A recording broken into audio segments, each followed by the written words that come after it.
एकंदरीत काय सांगाल? सध्या मुंबईमध्ये मोठ्या प्रमाणात पाऊस होतोय, झाडांची पडझड आहे, काय सांगाल? बघा, हे शेवटी नैसर्गिक संकट आहे. गेले 4 दिवस तुफान पाऊस मुंबईमध्ये पडतोय आणि निव्वळ राजकीय टीका टिप्पणी करायची म्हणून मी करणार नाही. हे पूर्वीचे लोक करत होते, जरा तुंबली का मुंबई बुडवली, मुंबई खाल्ली. आता 4 दिवस मुंबई तुंबते, पण कोणाला दोष देऊन निसर्गावरती मात करता येणार नाही. पण एक नक्की मी आज विधानसभा सभागृहामध्ये मांडलं की ज्या प्रमाणामध्ये पावसाळ्यापूर्वी झाडांची ट्रिमिंग, फांद्यांची छाटणी व्हायला पाहिजे होती ती केली गेली नाही. मी जिथे राहतो तिथे काल 2 झाडं पडली.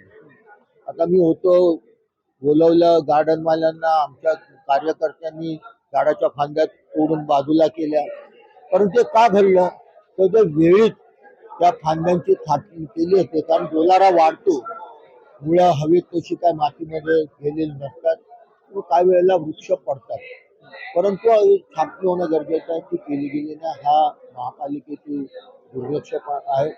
त्याचबरोबर जे सिमेंटचे रोड बनवले गेले त्याचे सांधे उखडलेले, अनेक ठिकाणी रोडला भेगा पडलेल्या, म्हणजे रोडचा दर्जा तो देखील चांगला नव्हता. या बाबतीत मी जेव्हा जेव्हा प्रत्यक्ष पाहणी केली त्या वेळेला कंप्लेंट केलेलं आहे, परंतु काही सुधारणा होतात असं वाटत नाही.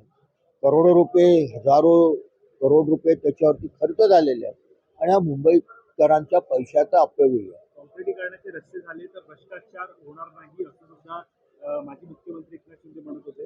याला सोडून असा प्रश्न आहे की या प्रकारे इन्फ्रास्ट्रक्चर मुंबईमध्ये होत आहे, याचाच कुठेतरी फटका नागरिकांना बसताना पाहायला मिळतो, कारण रस्ते खचताना पाहायला मिळतात. त्या रस्ते खचतात म्हणजे खरी ही जबाबदारी अधिकाऱ्यांची आहे. उद्या समजा मी कुठल्या तरी पदावर असलो, त्या सुविधा देणं माझं काम आहे, पण जबाबदारी कोणाची आहे? अंमलबजावणी करण्याची जबाबदारी त्या रस्ते खात्याच्या अधिकाऱ्यांची आहे. तिथे इंजिनियर आहेत त्यांची आहे, साईट सुपरवायझर आहेत, PMC नेमलेले आहेत, त्यांना दोषी पकडा. कारण वारंवार आम्ही कळवूनही त्यात सुधारणा झालेली नाही. यामुळे महानगरपालिकेकडनं आम्हाला एकच अपेक्षा आहे, त्या मुंबईकरांच्या कष्टाचा पैसा आहे, मुंबईकरांच्या श्रमातनं, मुंबईकरांनी दिलेल्या करामध्ये महापालिका चालली आहे, त्यांच्या पैशांचा सदुपयोग होईल अशा प्रकारची कामं आपल्याकडनं अभिप्रेत आहेत, अपेक्षित आहेत.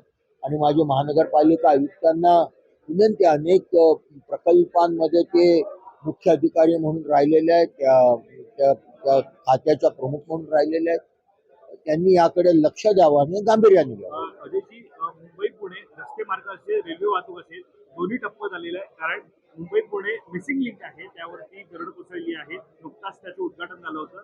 तर दुसरीकडे मंकी हिल जे आहे त्या ठिकाणी दरड कोसळल्यामुळे मुंबई पुणे रेल्वे वाहतूक विस्कळीत झाले, अनेक गाड्या त्या ठिकाणी स्थगित करण्यात आल्या. आता मुख्यमंत्र्यांनी सभागृहामध्ये निवेदन केलं आणि शेवटी मी तुम्हाला म्हणालो हे नैसर्गिक संकट आहे, पण सरकारला या नैसर्गिक संकटावरती मात करण्याकरता जिथे जिथे गरज लागेल, जे अपघातग्रस्त आहेत, जे अडकलेले आहेत लोक, जिथे कुठे गाड्यांमध्ये फसलेले आहेत, त्यांना काढण्याकरता, त्यांना व्यवस्थित ठिकाणी पोहोचवण्याकरता, त्यांच्या खाण्यापिण्याची व्यवस्था करण्याकरता शिवसेनेला जिथे जिथे हाक मारले जाते तिथे तिथे शिवसेना पूर्ण ताकदीनिशी मदतीला स्थानिक प्रशासनासोबत राहून आम्ही केल्याशिवाय राहणार.